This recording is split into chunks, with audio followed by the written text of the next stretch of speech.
So I wanted to share some learning I've been doing on a specific topic. Some learning and reflecting that I've been doing not just on my own, but with my mentor for YouTube. Because this is actually a problem that, I encounter it often in my day-to-day life, but it also comes up in my YouTube in some subtle ways. And that's this idea that around certain people, we are performing.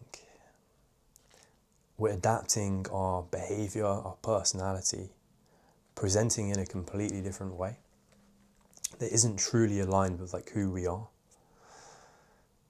Like we're almost compensating, or we're chasing validation, trying to impress people. And I'm specifically interested in how I can stop doing this, because it often feels like this just happens automatically.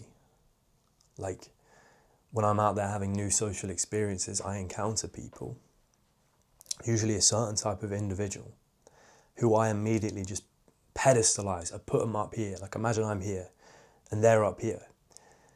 And this is despite me not even having spoken to this person before, or maybe I've only known them for a short time. Yet I'm immediately chasing something.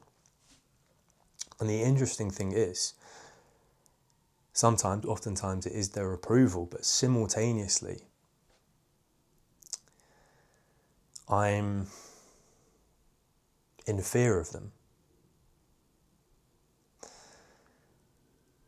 This person, I see them, and this might sound kind of weird, but just the sight of them sometimes can evoke this fight or flight response in me. I'm on guard, I'm worried, anxious, and a byproduct of that is me feeling like I need to win them over. Now let me explain. So there's certain types of personalities and characters that I encounter, usually one specific type of person actually, and I'll get into what that looks like, but I constantly act this way. I constantly pedestalize them. I don't want to use the word look up to them, but it feels like their validation is important to me.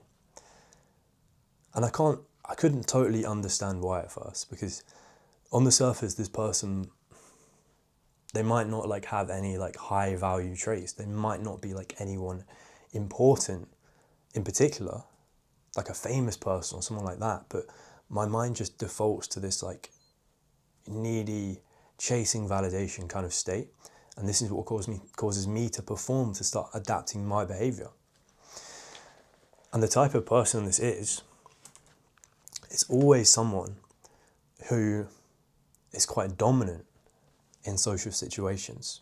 It could be someone quite loud, or it could be someone quite intelligent or witty. Either way, they kind of own the room that they walk into. And you can tell people admire them. You can tell people are kind of entranced by their energy. Like this person's attention means a lot to people. And yeah, they just have a bit of presence about them. But this is also what creates this feeling of worry and almost fear inside of me. And this is all based on my own past experiences. So see if you can relate to this, because I think people with my set of experiences in life will feel the same, just immediately on guard around this type of person. I've had people tell me this in my comments before. I really struggle with this type of person, because these are the types of people that, despite being quite charismatic and, high energy, and they've got these traits that maybe people would desire, they're confident. They're also the type of people who, when given the opportunity, have hurt me in the past, who've disrespected me, who've made me feel terrible, bullied me. I had experiences with these types of people growing up. It was always people who were more popular, who had that very dominant energy. I went to school in an all-boys school, so a lot of people like this, and that environment was very dog eat dog, just survival. the only way to not be a target yourself is to target someone else. Keep the focus off of you. And the people who are the best at that, the people who are the most quick-witted, who, if they were receiving like any kind of like bullying or verbal or anything like that, they could give it back to you and make you feel 10 times worse. They always like, it felt like they almost kind of rose to the top of like a hierarchy. And it's these experiences with these types of people throughout my life, throughout school, throughout university. You know, people who are like confident and charismatic, but at the same time have the potential to like be quite destructive and hurt you. It's these people that I start performing around. And I've reached a point where I would say like I identify as a confident person and I can hold conversations with anyone, and I love socializing, I love getting out there. But around this person, I can either become a shell of myself, extremely quiet, anxious, second-guessing myself, I can barely get a word out, or I almost like try and match their energy. I see this type of person and I think I've got to win them over. Like imagine I might go over and try and be like really hype, convince them that I'm similar, you know, we're similar type of people. I'm confident too. And both of those two things, despite being quite different, they're both defense mechanisms. It's all about trying to avoid this pain that I went through before, whether it's shutting myself off and trying to go unnoticed because I'm less of a target. And also by way of trying to convince them that we're similar, that I've got common ground, so I'm also less of a target. And the twisted thing is, this person might be good-hearted, they might be good-natured, they might never dream of bullying someone or hurting them intentionally, but I'm still triggered by someone with this set of characteristics. And I start performing, and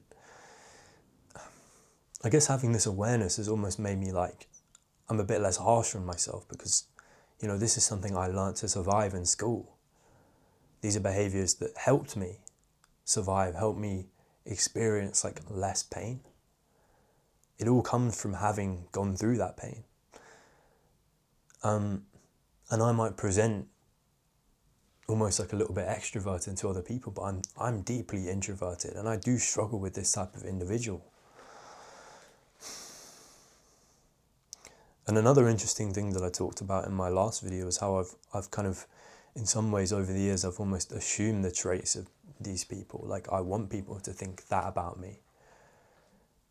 Maybe because these were the types of people, you know, obviously they're admired. Everyone seems to love them, confident, they control the energy when they walk in a room, but it's also that no one messes with them. So trying to make myself more outwardly confident, louder, things that I wouldn't necessarily in me deep down have almost conditioned myself into. It's a performance. It's all about avoiding pain. It's about not going through the things that I went through again. So just in terms of the discussions that I've had with my mentor about how I'm going to attempt to, I don't want to use the word stop performing, but maybe like certain things I can experiment with which might kind of lead to me not feeling so much like I need to step outside of myself to become someone different. It's not necessarily to go seeking out this specific type of person. It's almost like kind of an as and when thing, like when you encounter them naturally to test these things out.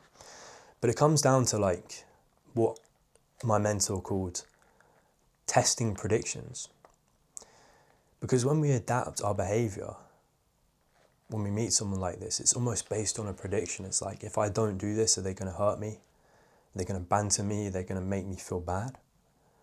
But it's a prediction. It's like predicting if this happens, then this is going to happen. So the solution is to test the prediction by almost like doing nothing. It sounds like an oversimplification, but it's like, I guess it's in those micro moments. Like I said that sometimes when I encounter someone like this, I try and match their energy. I'm like, oh shit, I need to like adjust my behavior. I need to make myself look hype or whatever. It's almost like doing nothing. Like if I feel super low energy, like I don't really want to be there, and they came up to me and they're like, yo, how's it going? Like on this really high energy kind of thing. And I met them with extremely low, like monotonous energy. Maybe I have like a prediction about what's going to happen, but I need to like give myself a chance to test it out and see what the reality is. Because oftentimes our predictions are not necessarily true. Yeah, it's about dropping the performance, kind of also allowing yourself to experience whatever fear comes up. It's oftentimes going to be like fear of rejection. We're predicting some kind of rejection. But do nothing in spite of it. Like let go of whatever outcome you desire. And kind of just do nothing. Like relax. Instead of making those predictions, the goal should just be to like stay in a conversation. This is a good goal. To not perform, to just relax into yourself, and the goal should just be to keep a conversation going, a simple conversation. None of this external stuff, adapting your behavior, trying to make an impression. Just kind of do nothing, allow yourself to feel whatever you're feeling. And oftentimes there is going to be judgment. We are going to judge ourselves, maybe after the experience or even during, but it's also giving yourself some grace and focusing on like the fact that you just showed up. Like you didn't adapt your behavior, which was actually more uncomfortable for you. I know it would be for me because I'm a bit of a people pleaser and I've conditioned myself into this like performing behavior. But I'm going to try and focus on just having shown up, on doing the bare minimum, and not defaulting to the usual response, which is changing my behavior. So yeah, just focus on testing those predictions. Again, this is not something that we need to fix right away. It's not something we should actively seek out to try and fix. It's like when these opportunities come up to test the predictions, take advantage of them. It has to be what you're authentically feeling in the moment. Like you'll know when you encounter someone like this. It might be a completely different archetype to what I'm describing. It might be like an authority figure or someone, your boss. I've definitely had this kind of thing with like certain people who I've worked for, like managers and stuff, who I've had this same type of fear around. But yeah, it's just interesting thinking about how different people can kind of respond to the past in like everyday situations. But yeah, I'm eager to hear if this is something anyone watching relates to in any way. I don't see any videos on YouTube about this. It's quite a specific kind of pain, I guess, but let me know what you think, and if you're comfortable, share any experiences that kind of come up for you, because I think it'd be good for everyone to kind of hear about our like unique experiences and what we're going through. But yeah, take care, man. I'll see you in the next one.